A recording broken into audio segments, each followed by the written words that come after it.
함께 보실 하나님의 말씀은 레위기 1장 1절에서 9절까지의 말씀입니다. 우리 다 찾으셨을까? 같이 함께 읽겠습니다. 여호와께서 회막에서 모세를 부르시고 그에게 일러 가라사대 이스라엘 자손에게 고하여 이르라 너희 중에 누구든지 여호와께 예물을 드리려거든 생축 중에서 소나 양으로 예물을 드릴지니라 그 예물이 소의 번제이면 흠없는 수컷으로 회막문에서 여호와 앞에 연락하시도록 드릴지니라 그가 번제물의 머리에 안수할지니 그리하면 연락되어 그를 위하여 속죄가 될 것이라 그는 여호와 앞에서 그 숫송아지를 잡을 것이요 아론의 자손 제사장들은 그 피를 가져다가 회막문 앞단 사면에 뿌릴 것이며 그는 또 그 번제 희생의 가죽을 벗기고 각을 뜰 것이요 제사장 아론의 자손들은 단 위에 불을 두고 불 위에 나무를 버려놓고 아론의 자손 제사장들은 그 뜬 각과 머리와 기름을 단 윗 불에 있는 나무에 버려 놓을 것이며 그 내장과 정갱이를 물로 씻을 것이요 제사장은 그 전부를 단위에 불살라 번제를 삼을지니 이는 화제라 여호와께 향기로운 냄새니라. 아멘. 오늘 본문을 통해서 나눌 제목은 온전한 헌신을 의미하는 번제입니다. 오늘 거룩하고 복된 주일에 거룩하신 하나님께 나와 예배하는 모든 성도님들 심령에 하나님의 은혜와 능력이 충만하게 임하시길 바랍니다.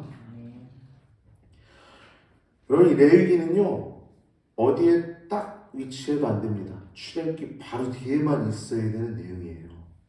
왜냐하면요 출애굽기 40장 마지막 장 40장에 회막위에 충만하게 임하신 하나님께서 이 모세를 부르셔서 이제 회막 안에서 성막 안에서 벌어져야 할 제사와 그러한 정결 이식들을 다 하나하나 일러주고 계시기 때문에 이 따로 떨어진 책이 아니라 출애굽기와 이어지는 책이라는 것을 우리가 기억하면 될 것 같습니다.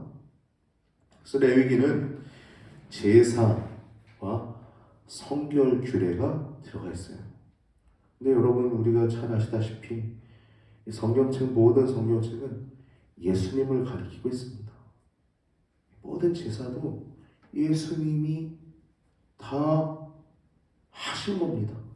이제는요 우리가 동물 갖다가 죽이고 안수하고 내장과 정갱이를 깨끗하게 물로 씻고 그 피를 제사장에 갖다 드리고 이런 것들을 따로 할 필요가 없는 이유가 뭐냐면 예수 그리스도께서 한 번에 영원한 제사를 드렸기 때문입니다. 할렐루야. 그래서 단번에 완전한 희생 제물이 되셔서 예수님이 영원한 중보자가 되시고 또 제사장이 되시는 하나님의 아들이 되심을 기억하시기 바랍니다. 그래서 우리 이 말씀 보면 처음에 레위기는 5가지 제사가 나옵니다. 번제, 온전한 헌신을 얘기하는 거예요. 소제는 헌신을 얘기하는 거예요. 헌신. 그리고 화목제, 이거는 하나님과 화목하고 이웃과 화목하고. 그래서 끝나고 나서 같이 그 고기를 나눠 먹죠. 같이 나눠 먹습니다. 그래서 이 번제, 소제, 화목제는 자원에서 드리는 겁니다. 해도 되고 안 해도 되는 거예요. 이거 안 한다고 죽진 않아요. 우리가 삶을 온전히 드리지 않는다고 죽지 천국 안 가진 않아요. 근데 이 땅에서 불행한 삶을 살죠. 왜냐면 우리가 하나님께 온전히 드려야 행복한 삶을 살 수 있거든요. 너희는 성령을 쫓아 행하라. 그래야면 육체의 욕심을 이루지 아니하리라. 주일날 크리스찬? 근데 그런 사람들은요 구원받기 쉽지 않을 수도 있어요. 왜냐하면 구원 문제는 제가 하는 게 아니거든요. 목사들이 하는 게 아니거든요. 목사가 이러면 구원 받을 거야 한다고 구원 받는 게 아니잖아요. 구원 문제 누가 해요? 하나님이 양과 염소를 갈라놓는 거예요. 주일만 따라와가지고 썬데이 크리스찬하고 세상에서 하나님 뜻대로 안 사는 부분들 또 하나님께 범죄하는 부분들이 있는데 그냥 그렇게 살아가면 그것은 천국 갈 수 없을 수 있죠. 여하튼 그래서 이 속죄제와 속건제 무조건 드려야 되는 겁니다. 범죄했을 때 속죄제, 죄를 속하는 것입니다. 그리고 속건제도 범죄했을 때, 여호와의 성물에 범죄했을 때, 그리고 부지 중에 범죄했을 때 여러 가지 죄악들이 있습니다. 그때 의무적으로 드리는 제사, 반드시 드려야 되는 것, 그래서 죄를 속해야 되는 것이 속죄제, 속건제입니다. 근데 번제가 가장 먼저 나온 이유는 번제는 하나님께 온전히 드리는 것인데 우리가 구원받은 백성으로서 이러한 자세가 반드시 필요하기 때문입니다. 할렐루야. 여러분 능력 있는 성도가 되시기 바랍니다. 그러려면요 우리가 하나님께 드려야 합니다. 온전히 드려야 돼요. 헌신, 온전한 헌신을 의미하는 거예요. 번제. 그래서 오늘 본문에 보면 우리가 읽은 부분은 이제 하나님께 드릴지니라 1절, 2절 얘기 나오는데 다음에 3절부터 9절까지는 소를 드릴 때, 그리고 10절부터 13절까지는 양이나 염소를 드릴 때, 그리고 14절부터 17절까지는 좀 가난한 자들은 소나 양이 없을 수 있잖아요. 그런 사람들 집비둘기나 산비둘기 새끼를 가져가서 드릴 때의 내용들을 얘기를 하고 있습니다. 이 헌신은 하나님께 온전히 바치는 헌신을 의미하는 것입니다. 그래서 완전한 희생제물이 되신 예수님의 구원을 상징하는 거예요.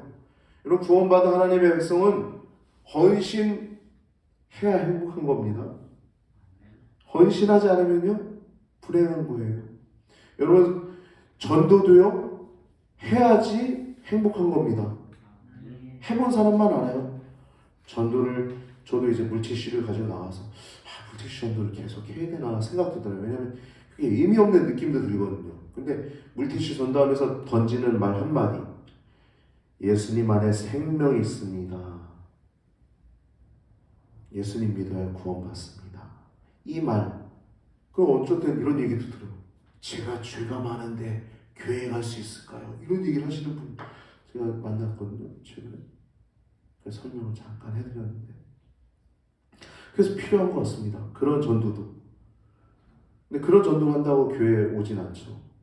교회에 오려면 관계 전도를 해야 돼요. 관계 전도. 가까운 이웃들, 내 친구, 형제, 자매들. 근데 다 이런 전도가 다 필요합니다. 왜냐하면 그런 전도를 통해서 하나님은 알지 못하는 때에 그들이 구원받을 수 있기 때문입니다.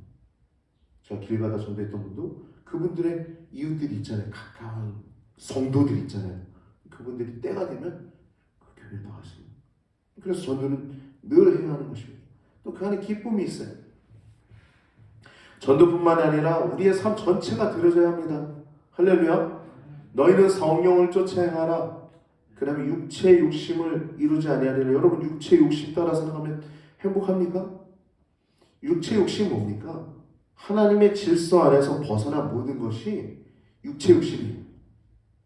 하나님의 질서 그대로 살아가는 것.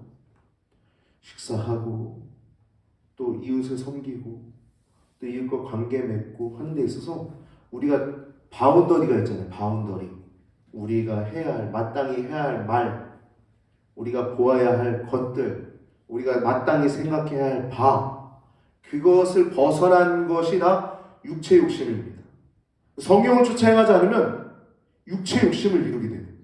자꾸 생각하게 되고 그 바운더리를 벗어나려고 하고 그러면 불행한 것이죠. 그래서 번제는요 가장 첫 번째 나오는 것입니다. 하나님께 드려지는 것, 온전히 헌신을 해야 되는 겁니다. 그래서 이 사도 바울은 이렇게 얘기하죠. 로마서 12장 1절 말씀. 그러므로 형제들아 내가 하나님의 모든 자비하심으로 너희를 권하노니, 강제하는 거 아닙니다. 권하는 거예요. 권하노니 너희 몸을 하나님이 기뻐하시는 거룩한 산 제사로 드리라. 우리의 몸을 드리래요. 우리의 몸은 뭡니까? 우리의 전인격이요. 우리의 생각, 우리의 마음, 우리의 손과 발로 하는 모든 것들. 이게 우리의 몸을 얘기하는 겁니다. 우리의 몸을 하나님이 기뻐하시는 거룩한 산 제물로 드리래요. 그게 뭐라 그럽니까? 이것이 너희가 드릴 영적 예배라는 것입니다. 할렐루야.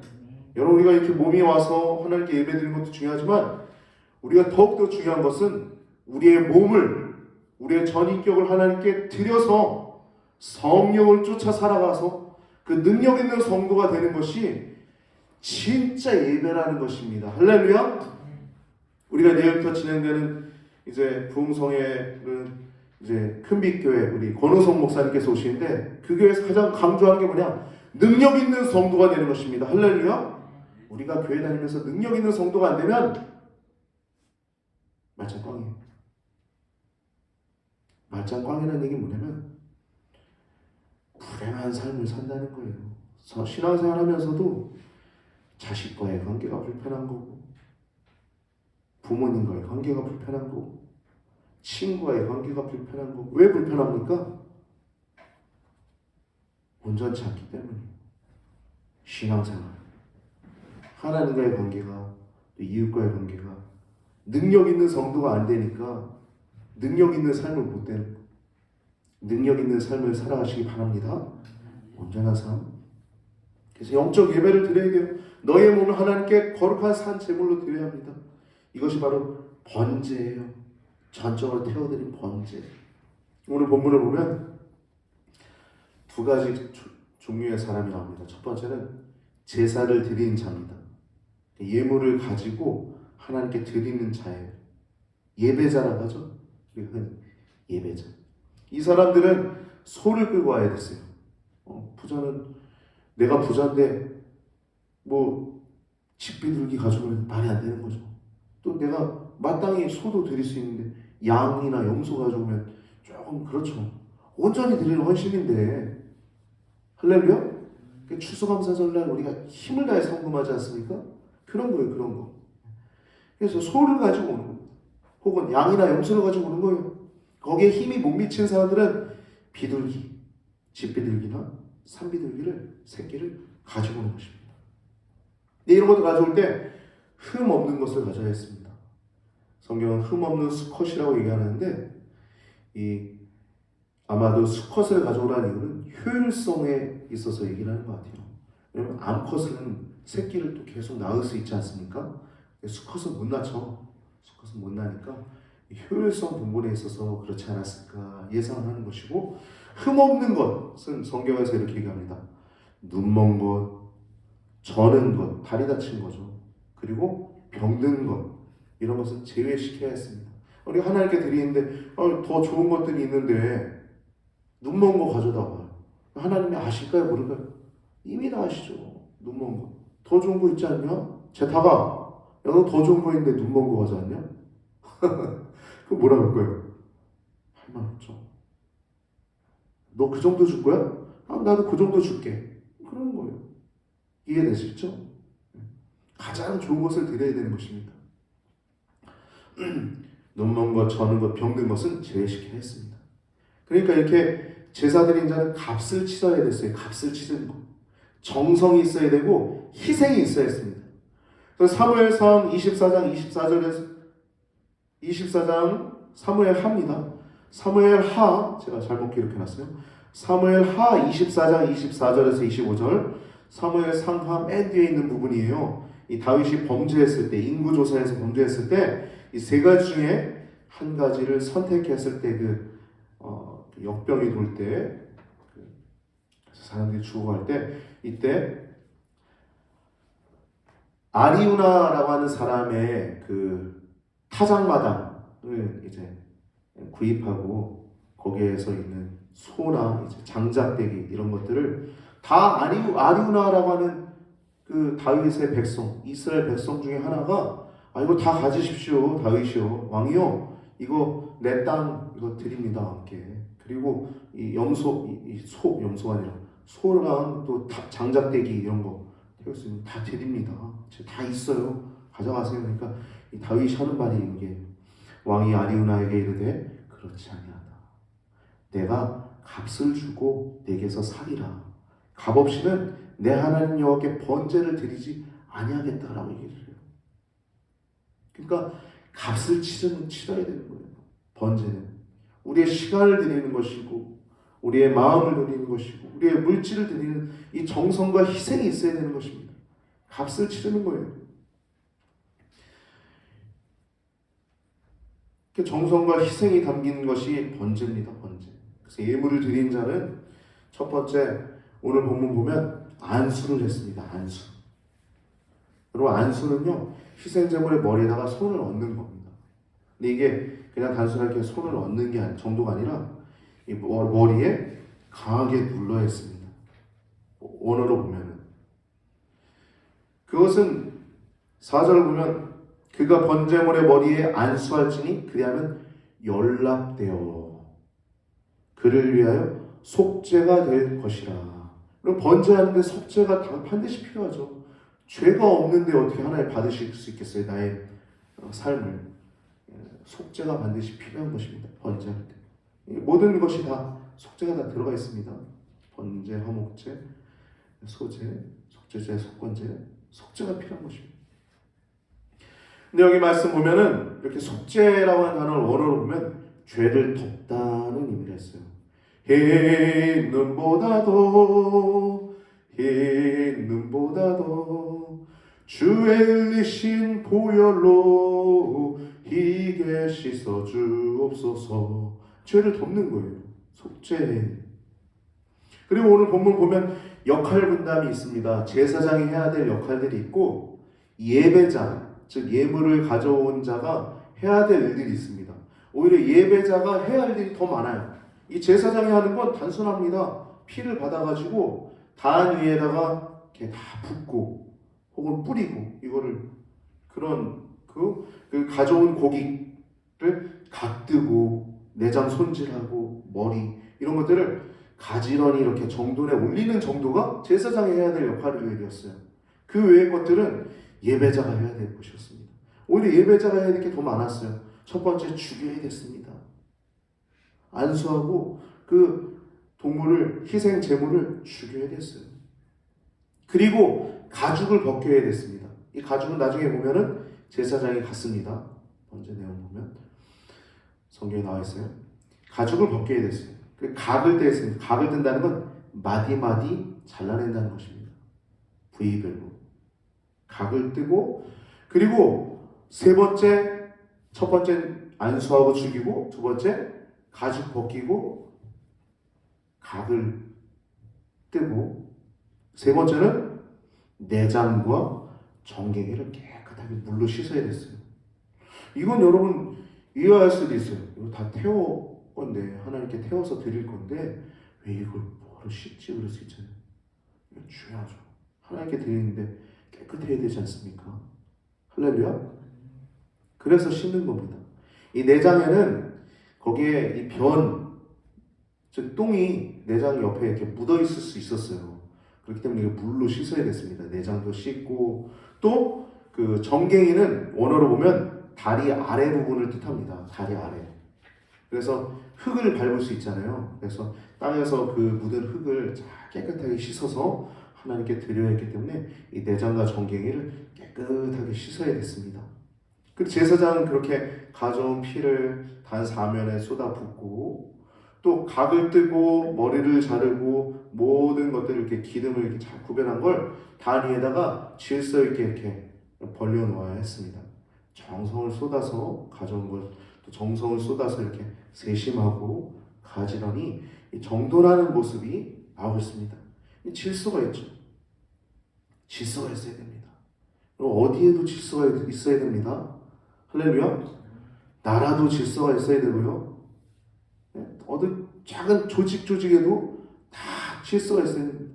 국회에도 질서가 있어야 되고 재판, 법을 집행하는 재판, 경찰, 검찰, 사회 모든 종교 시설 또 다 질서가 있어요. 이단이 왜 이단입니까? 질서를 벗어났기 때문에 이단이죠. 어딜 자기가 하나님이라고 해요? 어딜 자기가? 모든 곳에 다 질서가 있어요. 사회, 교회, 가정, 모든 조직, 모든 데가 다 질서가 있어야 됩니다. 이렇게 제사장은 이렇게 잘 이렇게 피와 이렇게 거기 번제단에다가 가지런히 정돈을 했습니다. 그래서 구절을 보면은 그 내장과 정갱이를 물로 씻을 것이요. 이건 이제 예배자가 하는 것이죠. 제사장 그 전부를 단 위에 불살라 번제를 삼을지니 이는 화제라 여호와께 향기로운 냄새니라 라고 얘기하고 있어요. 이 말씀 보면은 여호와께 향기로운 냄새니라 라고 나오잖아요. 여러분 냄새가 좋은 냄새가 좋잖아요. 향수도 비싼 건 비싼데요. 이 향기롭다라고 한 단어는 원어로 보면 달래다라는 뜻이 있어요. 진정시키다는 의미가 있어요. 향기로운 예배. 즉 하나님께서 흠양하셨다는 거예요. 이건 창세기 8장 20절에서 21절 상반부에도 나오고 있는데요. 4번에 보면 제가 적어놨습니다. 번제를 흠양하시는 하나님. 이 노아 이야기인데 노아 홍수 후에 있는 얘기입니다. 제가 읽어드릴게요.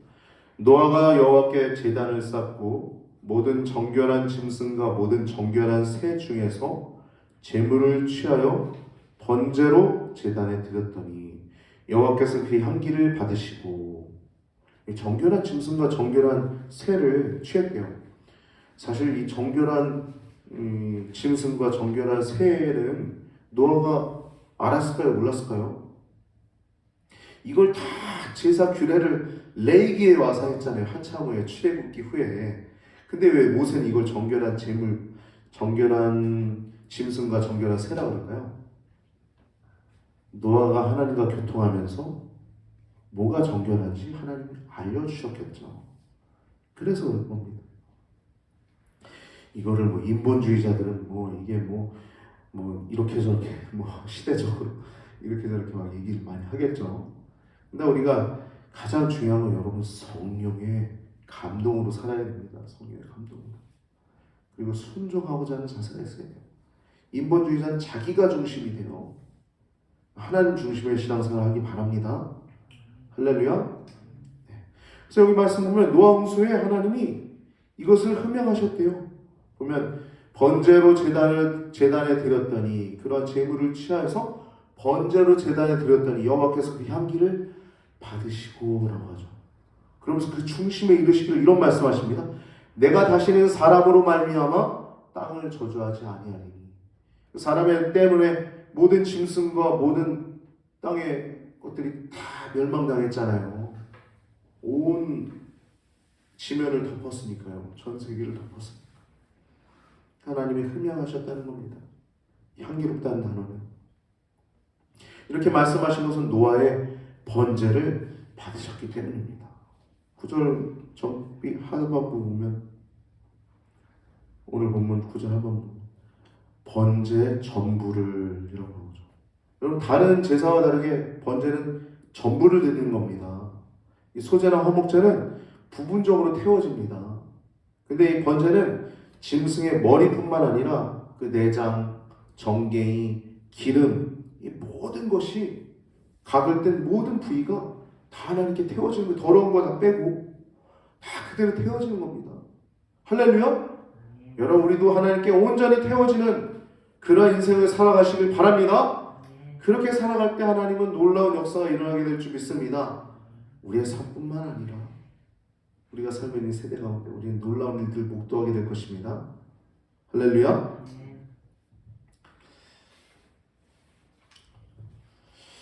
이런 얘기를 좀 나눴으면 좋겠어요. 오늘 말씀이 다 끝났는데요. 로마서 1장 11절 말씀 보면요. 우리가 새벽기도 요즘 로마서 나누고 있는데 1장 11절 말씀 보면 로마에 있는 성도들을 보길 원한다고 계속 얘기해요. 실제 바울이 로마에 가길 계속 원하고 기도 많이 합니다. 왜냐하면 로마가 그 로마를 중심으로 제국이 이루어졌기 때문에 로마에 있는 성도들이 얼마나 소중하고 또 그들이 얼마나 핵심적인 역할을 할 수 있는지 느낌적으로 아는 거예요. 기도를 많이 합니다. 근데 실제 로마에 이 사도 바울이 갈 수 있었던 시기는 나중에 죽기 전에 가죠. 재판받으며 그 재판을 상소해서 이제 또 죽임을 당하는 것을 피하기 위해서 내가 바울 죽이기 전에는 내가 음식도 물도 되지 않겠다 하는 사람들이 많았어요.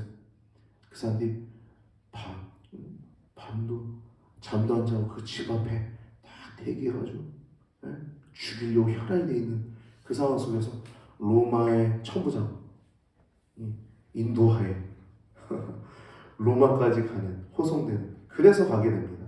그러니까 하나님의 섭리와 주권은 모르는 거예요. 다만 우리가 하나님께 하나님 뜻대로 기도할 때 하나님 반드시 이루어주신다는 것을 기억하시고 늘 기도에 힘쓰시길 바랍니다. 그래서 근데 말씀 보면은 11절 1장 11절 보면 내가 너희 보기를 심히 원하는 것은 무슨 신령한 은사를 너희에게 나눠주어 너희를 견고케 하려 함이니 라고 얘기하고 있어요. 그러니까 여러분 이건요 신령한 은사를 나눠주려고 한대요. 사도 바울은 이 안수할 때 성령님이 임하고 능력이 임함을 정확하게 알았어요. 근데 실제로는 그렇게 되진 않았죠.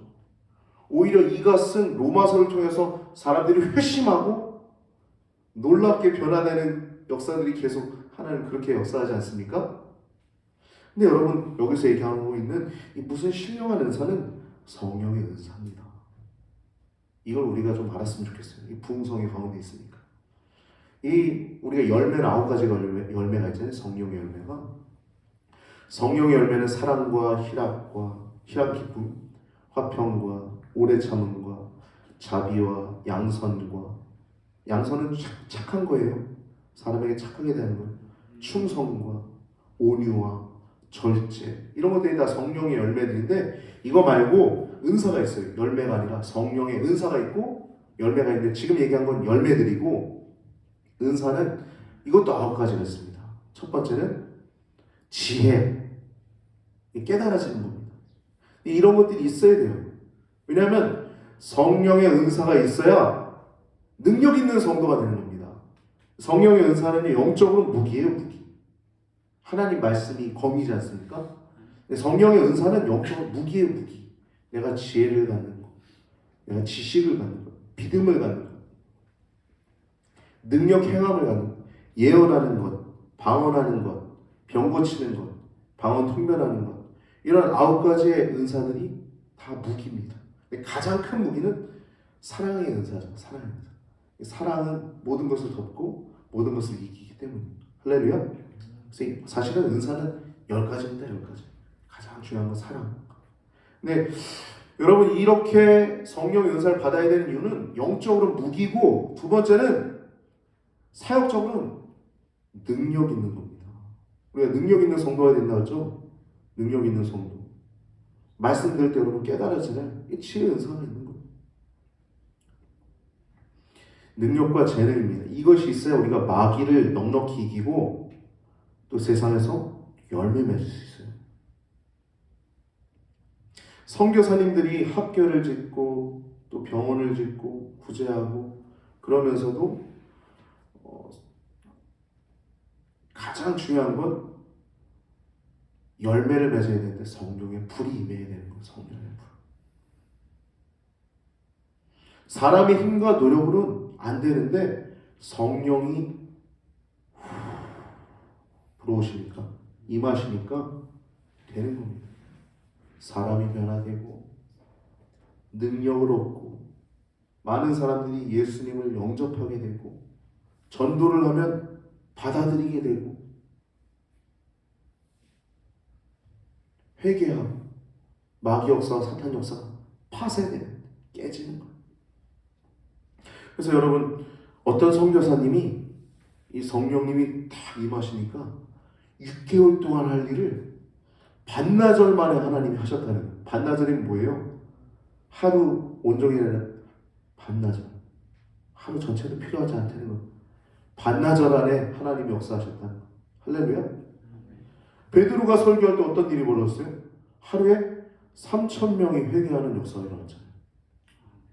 여러분 능력 받길 바랍니다. 성령님을 더욱더 사모하길 바랍니다. 주여 성령의 은사들을 오늘도 내려 주소서. 성령의 충만한 은사들을 오늘도 내려 주소서. 이런 은사들을 오늘 제가 다 하나하나 나누진 않겠지만 나중에 때가 되면 이런 은사들을 하나하나 나눌 텐데 여러분 더욱더 사모하시고 영분별의 은사, 예언의 은사, 믿음의 은사, 능력 행함의 은사. 능력 행함은 믿음이 더 이렇게 구체화된 겁니다. 방언 통변도 방언이 더 구체화된 거예요. 방언 못하는 사람이 방언 통변 못하겠죠. 방언하는 사람이 방언 통변의 은사까지 나중에 받게 되는 겁니다. 이런 은사들이 더 충만해지길 바랍니다. 지식의 은사도 잠깐 얘기하자면 지혜의 은사가 많아지는 것이 지식의 은사입니다. 지혜와 지식이 어떻게 다른 거냐면요. 지혜는 깨닫는 거고요. 지식은 이해되어지는 겁니다. 알게 되는 거예요. 깨닫는 건 부분이잖아요. 이해되는 건 전체입니다. 그러니까 여러분 비행기를 만들려면 비행기에 대한 지혜가 아니라 지식이 있어야 되는 거예요. 자동차를 만들려면 지혜가 아니라 지식이 있어야 되는 겁니다. 지식이 쌓여야지 자동차를 만들 수 있는 겁니다. 교회도 마찬가지입니다. 지식이 쌓여야 돼요. 교회가 잘 되려면 여러 가지를 알아야 되는 겁니다.